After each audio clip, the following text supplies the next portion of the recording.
sejahtera untuk kawan-kawan dan kita semua. Karena waktunya terbatas dan slide saya sepertinya agak banyak, nanti mungkin lebih baik kita buka pertanyaan agar cukup waktu untuk membahas ya. Saya hanya sekedar memantik, tentu saja bisa jadi beberapa hal sudah disampaikan pada konteks karakter dan model-model penelitian ya. Secara umum saya bilang bahwa penelitian tentang perempuan dan tafsir agama itu bisa jadi ada 3 klasifikasi. Misalnya yang pertama yang difokuskan kepada tokohnya, tokoh perempuannya misalnya. Walaupun bisa jadi ada perempuan yang anggaplah tidak adil gender sama perempuan yang adil gender. Kalau dalam definisi KUPI itu ada perempuan ulama, ada ulama perempuan. Ini beda. Kalau perempuan ulama itu yang biologisnya perempuan lalu melakukan kerja-kerja keulamaan yang bisa jadi menggunakan perspektif perempuan atau juga bisa tidak. Tapi kalau ulama perempuan adalah ulama baik laki-laki maupun perempuan yang perspektifnya menggunakan perspektif perempuan atau keadilan relasi laki-laki dan perempuan. Nah, penelitian ada yang fokusnya pada tokohnya, orangnya, berarti orang yang punya concern misalnya. Karena kalau semua fokusnya pada ulama perempuan atau orang-orang yang bergerak pada isu relasi laki-laki dan perempuan, kita bisa lupa juga ada perempuan yang jenis kelaminnya perempuan, tapi dia punya keahlian, punya kapasitas, punya kiprah keulamaan yang sekalipun tidak punya perspektif, tapi penting untuk diketahui. Penting diketahui kiprahnya, ilmunya, dan peran serta pengaruhnya, itu penting. Yang kedua, fokusnya pada teksnya, teks atau ajarannya, mungkin filologi ya, pendekatan pada filologi. Yang ketiga itu lebih kepada dinamika teks dengan realitasnya. Jadi kita tidak melihat tokohnya siapa, kita tidak melihat teksnya apa, tapi kita melihat bagaimana dinamika dalam realitas tarik ulur, dalam arti bagaimana sebuah teks, sebuah ajaran itu dikelola oleh komunitas, oleh orang dalam sebuah realitas yang tentu juga maju mundur konteks politik dan lain-lainnya. Tapi intinya kita lebih melihat bagaimana teks itu berdinamika dalam sebuah realitas ya, teks agama yang manapun teksnya. Dan berikutnya saya bilang tentu ada banyak klasifikasi lagi, tapi saya akan lebih memudahkan diskusi menggunakan satu karakter yang disampaikan oleh Anne-Sophie Roll dalam bukunya Women and Islamization. Kalau kebaca bukunya ini, Women and Islamization, dia setidaknya menjelaskan 2 hal karakter penelitian. Yang pertama, karakter yang objektif, historical approach. Yang kedua, subjektif, interpretative approach. Jadi ada 2 pendekatan menurut Anne-Sophie Roll dalam dia melihat semua orang-orang atau semua aktivis di dunia Arab maupun di tempat lain, terutama Timur Tengah, terkait dengan kajian teks yang menggunakan perspektif feminis. Itu ada 2 pendekatan yang objektif historical approach dan pendekatan yang subjektif interpretative approach. Objektif itu kira-kira yang melihat teks apa adanya secara historis, lalu dilihat mana yang misalnya adil gender, mana yang tidak, lalu kemudian apakah mungkin bisa dipakai atau tidak. Dan sebagian besar lalu melakukan kritisisme dengan pendekatan sekarang, feminis misalnya lalu ya sebagian besar ajaran, Quran, hadis, tafsir, fikih, tentu saja kalau menggunakan pendekatan atau perspektif feminis, maka sebagian besar ya tidak kompatibel karena feminis baru sekarang hadir, sementara semua sejarah tradisi itu masa lalu. Yang kedua, pendekatannya subjektif dan interpretative approach. Dia tidak melihat bagaimana atau apakah sesuai atau tidak dengan feminisme atau perspektif perempuan, tapi dia terlibat di dalam bagaimana menjadikan teks atau tafsir itu bagian dari gerakannya untuk melakukan transformasi sosial, sehingga dia lalu lebih concernnya lebih mengartikan, memaknai, menggunakan bagaimana menjadi bagian dari gerakan anggaplah keadilan gender. Tentu saja ada banyak klasifikasi lain yang silahkan dicari ya.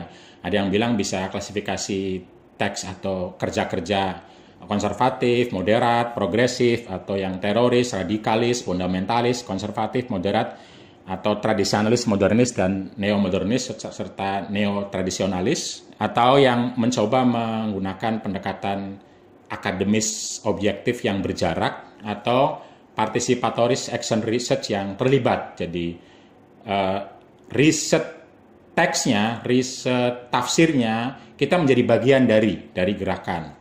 Nah, saya akan mengambil contoh ya. Saya akan kembali kepada pendekatannya Anne-Sophie Roll dalam melihat kerja-kerja penafsiran atau kerja-kerja teks agama dan perempuan itu dibagi dua secara umum.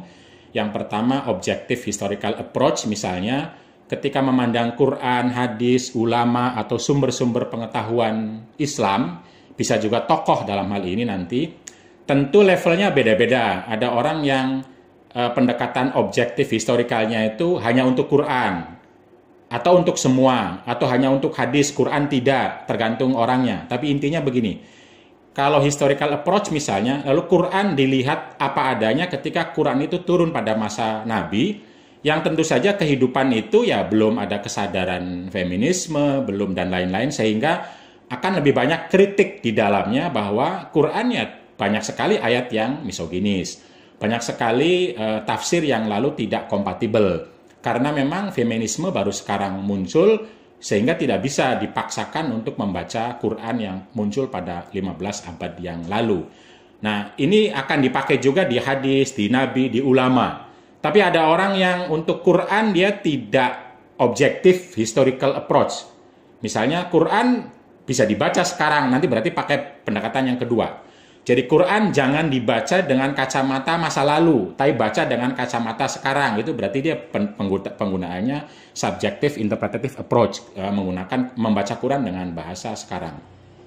Nah, orang ketika mengatakan Quran feminis atau tidak, hadis feminis atau tidak, nabi feminis atau tidak, nah ini kalau menggunakan objektif akan mengatakannya tidak. Nah, yang tidak ini bisa dua kelompok.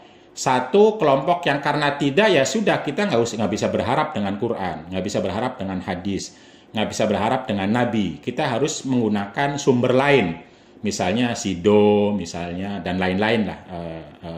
Pokoknya kita nggak bisa berharap banyak karena dia produk atau turun pada masa lalu. Itu teman-teman yang kritis objektif itu. Tapi ada yang mengatakan walaupun turun masa lalu, tapi dia punya spirit. Nah, spiritnya yang dibawa, bukan teksnya, bukan tafsirnya, bukan hadisnya, bukan nabinya, bukan ulamanya, tetapi spiritnya. Bagaimana dikaitkan dengan, jadi kontekstualisasinya itu memahami spirit masa lalu untuk diterapkan pada spirit yang sekarang. Jadi itu kira-kira kalau objektif historical approach itu. Misalnya Aminah Wadud, contoh. Aminah Wadud itu untuk Quran dia subjective interpretative approach. Artinya Quran bisa dimaknai apa yang kita dengan makna kita, bukan dengan makna orang dulu. Berarti dia pakai itu. Tapi untuk hadis beliau menggunakan yang pertama objektif, karena hadis tidak dipakai sama beliau karena merasa hadis banyak bermasalah, banyak tidak kompatibel. Nah, itu artinya untuk Qurannya Aminah menggunakan subjektif, tapi untuk hadisnya menggunakan objektif. Objektif historical approach untuk hadis. Sehingga hadis selalu tidak banyak dipakai oleh beliau karena merasa tidak kompatibel, sulit, banyak yang misoginis, menganggap perempuan itu fitnah, perempuan itu penggoda, perempuan itu neraka, perempuan dan lain-lain. Itu tidak mudah untuk dimaknai, kira-kira begitu. Nanti untuk yang pertama itu tentu saja levelnya beda-beda, orang beda-beda tergantung objek atau tokoh atau teksnya.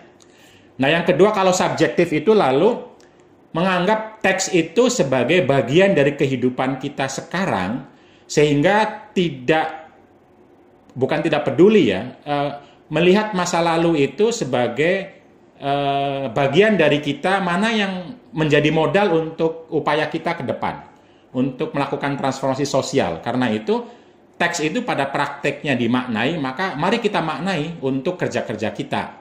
Jadi dia tidak akan banyak menilai masa lalu, misoginis atau tidak, patriarki atau tidak, itu bukan bagian dari dia. Mungkin perlu kritik, perlu kritisisme seperti pendekatan yang pertama, tapi kritisismenya lebih banyak disimpan dalam kepala. Dia lebih banyak bagaimana mengeluarkan pemaknaan-pemaknaan yang bisa menggerakkan transformasi sosial, kira-kira begitu. Ada yang di Quran, ada yang di hadis, ada yang di ulama, ada yang di kitab gitu, tergantung. Nah itu secara umum ya pendekatan itu. Berikutnya Mbak, slide berikutnya. Nah karena itu misalnya pada kasus, contoh satu kasus ya, perempuan tercipta dari tulang rusuk laki-laki yang bengkok misalnya. Nah kalau orang sudah menganggap ya Islam itu memang ngomong begini, nah karena itu dia tidak kompatibel untuk berbicara tentang isu gender. Nah, karena itu berarti dia menggunakan pendekatan yang pertama. Lalu dibuktikanlah bahwa teks-teks Islam itu mulai dari Quran, hadis, tafsir-tafsir, fikih itu memang ngomong demikian. Karena itu ya tidak bisa memakai teks Islam untuk bicara isu ini. Harus dibuang, tidak valid, tidak penting. Lalu kita pakai norma baru, pakai konstitusi, undang-undang, SIDO atau yang lain. Jadi tidak penting lagi teks itu, tokoh itu, tafsir itu, hadis itu nggak penting. Bahkan dianggap sebagai penghalang. Lalu kajiannya akan banyak melakukan kritik terhadap teks atau terhadap tokoh yang masih bicara hal yang seperti ini. Kritik, ya saya kira banyak kajian yang kritis terhadap isu ini. Kritis artinya sudahlah, jangan ngomong ini lagi, atau jangan dipakai lagi, tidak valid, tidak penting, dan salah Islam yang bicara ini. Tapi kalau yang subjektif interpretative approach, maka dia akan melihat kembali teks itu apa betul sih bicara itu. Teks yang mana yang bicara itu? Apakah ada teks yang bisa dimunculkan kembali untuk gerakan keadilan gender, sehingga isu tulang rusuk ini tidak menjadi ganjalan, tapi sebaliknya menjadi modal. Misalnya, kalau pendekatan mubadalah yang saya lakukan itu, lalu saya temukan bahwa bicara ini tidak ada di Quran, tapi adanya di hadis. Tetapi hadis pun ternyata bicara tentang relasi suami istri, bukan perempuan. Jadi isunya adalah istri itu seperti tulang rusuk kalau bahasa hadisnya. Bukan tercipta, tapi seperti tulang rusuk yang jika dibiarkan dia tetap keras, jika diluruskan bisa bengkok. Dan bengkoknya itu patah artinya cerai. Dan lalu tafsir ulama mengatakan ini tentang istri yang temperamen. Nah lalu saya bilang dalam mubadalah itu bahwa karena itu ya ada juga suami yang temperamen yang harus hati-hati. Sehingga isu ini menjadi isu relasional, bukan isu perempuan. Bagaimana dibicarakan bahwa kita tidak lagi membicarakan hadis sebagai sumber perempuan dari tulang rusuk, tapi hadis yang itu sebagai sumber berelasi ketika pasangan kita temperamen, emosional misalnya. Nah itu salah satu contoh, dan tentu contoh lain banyak, ada pendekatannya Abduh, ada pendekatannya dan lain-lain, dan nanti saya nggak bisa sebutkan, itu contoh saja. Jadi berikutnya adalah misalnya isu tentang contoh kecil ya, isu tentang perempuan adalah pesona dan penggoda. Nah bagi orang yang historical approach, maka tentu saja isu ini akan dibesarkan, lalu kemudian ya sudah, memang narasi agama itu semuanya begini, menganggap perempuan sebagai masalah, sebagai pesona, sebagai penggoda. Karena itu narasi agama sebisa mungkin tidak banyak dilibatkan. Karena akan selalu dikit-dikit ya perempuan itu masalah, dikit-dikit perempuan itu pesona, dikit-dikit perempuan itu penggoda. Semua ditarik ke sini. Kenapa ada jilbab, kenapa ada cadar, kenapa tidak boleh keluar rumah, kenapa tidak boleh bekerja, kenapa. Itu semua karena narasi utamanya adalah bahwa perempuan itu pesona dan penggoda. Nah lalu disebutkanlah Islam, Quran, hadis, dengan level yang beda-beda ya, tergantung orangnya. Ada yang menggunakan Quran untuk mengkritik hadis dan lain-lain, tapi intinya seputar itu. Lalu pengetahuan tentang itu dianggap tidak otoritatif untuk berbicara keadilan gender. Begitupun soal bidadari surga di mana-mana, lalu menarik laki-laki untuk banyak berbuat agar dapat bidadari. Sementara perempuan berbuat apapun nggak dapat apa-apa di surga karena dapatnya suaminya lagi. paling jauh. Nggak ada bidadari, nggak ada bidadara. Itu salah satu contoh. Nah, kalau subjective interpretive approach, misalnya saya dalam konteks mubadalah, ya saya akan gunakan lagi teks yang sama, hadis yang sama, tafsir yang sama untuk mengatakan bahwa pesona dan penggoda itu ada di laki-laki dan perempuan. Tidak hanya perempuan, laki-laki juga. Dan Islam, Quran maupun hadis ketika bicara pesona bukan sedang membicarakan norma tentang pesona perempuan. Tapi norma tentang pentingnya setiap orang waspada dari kemungkinan adanya pesona. Jadi refleksinya ke subjek yang akan terpesonanya, bukan kepada pesonanya. Ini banyak Quran, banyak hadisnya yang juga mengajak laki-laki agar juga waspada, perempuan juga waspada, sehingga subjeknya bisa laki, bisa perempuan yang jadi pesona. Kira-kira begitu, sehingga teks itu bisa diklaim untuk mengajak laki-laki dan untuk meminta tanggung jawab laki-laki, tidak hanya meminta tanggung jawab perempuan. Begitupun soal bidadari, mudah sekali itu diartikan bahwa itu bukan bidadari tetapi pasangan di surga yang setia, yang menyenangkan dan lain-lain. Termasuk juga masalah pernikahan banyak sekali. Nah, isu utamanya kan sebenarnya dua hal, yaitu wilayah dan qiwamah. Wilayah itu perlindungan laki-laki terhadap perempuan, qiwamah itu kepemimpinan laki-laki terhadap perempuan. Biasanya begitu. Nah, lalu kemudian seluruh asumsi dan tafsir, terutama orang peneliti itu dua hal ini. Yang konservatif akan mengatakan, ya Islam yang memang begini, karena itu tidak ada adil gender dalam Islam, itu semua barat, feminisme barat. Karena wilayah qiwamah itu artinya memang laki-laki yang melindungi, perempuan yang bertanggung jawab dan memimpin. Dari mulai isu kewalian, isu akad nikah, isu mahar, isu nafkah, isu seksual, isu poligami. Ya dua hal itu wilayah qiwamah. Yang konservatif akan bilang begini, yang progresif akan bilang, ya memang fikih nggak bisa dipakai karena wilayah qiwamahnya sudah sedemikian rupa. Kita perlu menggunakan undang-undang baru dan lain-lain. Nah, kalau pendekatan yang kedua akan mencoba mengenalkan kembali lah kira-kira bagaimana teks yang ada itu sesungguhnya bersifat relasional. Wilayah dan qiwamah itu relasional, bukan hanya laki-laki, tetapi bagaimana perlindungan diwujudkan oleh siapapun yang mampu dan mau. Itu secara umum ya, kita diskusi aja terus berikutnya, karena itu tergantung kita, penelitian kita mau seperti apa. Apakah kita mau memotret orang secara objektif dan kita tidak terlibat, atau kita ingin terlibat. Nah, kalau ingin terlibat itu misalnya dalam bahasa saya kalau mubadalah itu, maka orang, tokoh, atau teksnya itu kita cari mana yang bisa menjadi modal bagi kita untuk melakukan transformasi sosial.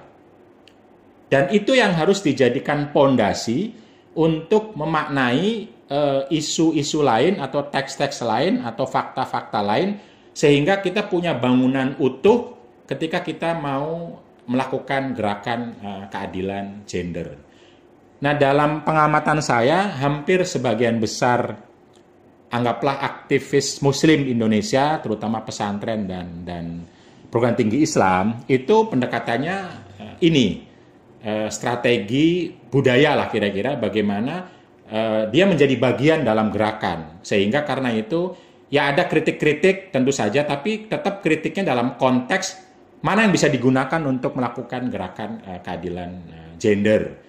Tentu saja ada yang apologetik, misalnya ada yang terlalu mengklaim bahwa Quran, hadis, Nabi, feminis ada, tapi ada juga yang tidak mau melakukan klaim, hanya mau mengatakan bahwa saya tidak berani klaim, tapi saya berani mengatakan di Quran ada spirit, di hadis ada peluang, di tafsir ada modal untuk melakukan kerja-kerja. Nah, tinggal mana modal yang dipakai dan bagaimana membesarkannya agar kita memiliki kerja-kerja transformasi sosial ke arah kehidupan yang bermartabat, adil dan maslahat. Jadi lalu arahnya adalah kehidupan relasi yang bermartabat, satu sama lain melihat sebagai orang yang punya hak asasi, bermartabat, adil artinya orang yang memiliki kekuatan digunakannya untuk memberdayakan yang tidak mampu. Jadi relasinya nanti bukan lagi hegemoni, tapi sinergi antara laki-laki dan perempuan, yang kaya dan miskin, yang kuat dan lemah, dan tentu maslahat sehingga setiap orang menghasilkan, mewujudkan kebaikan. Jadi pernikahan nanti misalnya itu bukan sesuatu yang membuat seseorang lu tercerabut dari diri dan keluarga dan masyarakat. Kan seringkali sekarang pernikahan dianggap sebagai sesuatu yang membuat perempuan tidak lagi memiliki dirinya, tapi dimiliki oleh suami. Tapi dimiliki oleh suami, dan seluruh kebaikannya didefinisikan melalui kerja-kerja domestik itu. Nah, itu kan persoalan mendefinisikan. Padahal kita punya teks, punya Quran, punya hadis, punya contoh-contoh yang bagaimana kehidupan itu bersifat mubadalah, kalau bahasa saya, relasional untuk relasi yang bermartabat, adil, dan maslahat. Ya, jadi secara umum lalu misalnya kalau konteksnya misalnya buku saya Qiraah Mubadalah itu, ini kajian terhadap teks, maka saya menjadi bagian dari gerakan itu, dan teks itu menjadi bagian dari gerakan itu, tafsir menjadi bagian dari gerakan itu, bagaimana kita memiliki sebuah bangunan, perspektif, metodologi, serta strategi gerakan kultural, terutama tafsir-tafsir teks, untuk tadi keadilan relasi laki-laki dan perempuan.